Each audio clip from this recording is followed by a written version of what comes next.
on another matter. It's unusual that we do two things not on COVID-19, but this is in relation to Anthony Albanese's effort to try and boost diversity in his ranks. My colleague Andrew Keneally has uncovered a couple of names in the seats of Banks and Reid, two seats that Labor would fancy their chances. But obviously following the Kristina Keneally to Fowler story, David. Yeah, look, this one's really interesting because it reminds me of something that Julia Gillard did 7 months before the September 2013 election. So we're almost the anniversary of that election, when she essentially locked in the next 7 months as part of an election campaign.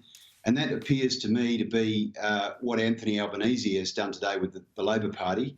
They're effectively declaring that we're now, or he's effectively declaring that it's now an election period and they're on election footing. So he's locking himself in and the party is locking itself in for whatever occurs over the next few months. It could be as soon as December, it could be as late as next May. So I think we've effectively now formally entered the race. Now, I think, Labor has got monumental schisms within its party, as evidenced by Joel Fitzgibbon leaving this week because he feels like the party doesn't stand up for the values that he represents.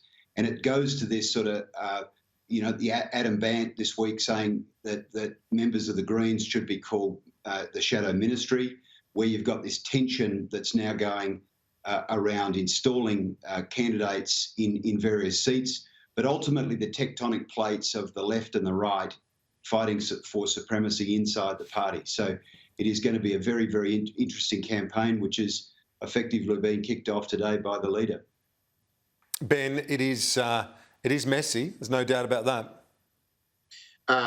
Just one thing. Joel Fitzgibbon said he left because the party was now more like he wanted. He didn't leave in despair. He left, he said, because his job had been done.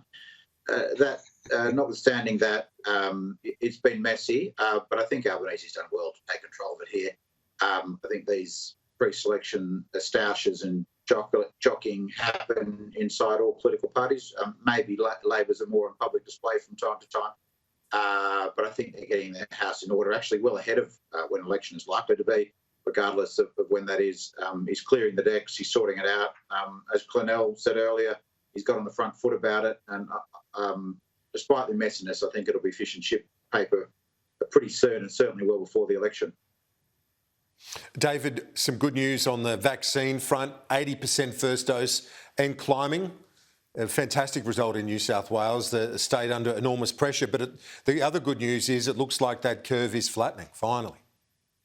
Yeah, well, this is consistent with everything that the Doherty Institute has been talking about, and it is good news because, all of us are looking to get out of this thing. I think it's a salutary reminder as well to other states to push as quickly as possible for vaccinations, because I think what we don't really want to see is a patchwork quilt of various timeframes for opening. It certainly looks very much like New South Wales may lead the way there. Victoria following. It's despairing to be in the ACT and see the lockdown extended unilaterally for another month when vaccination rates are getting high.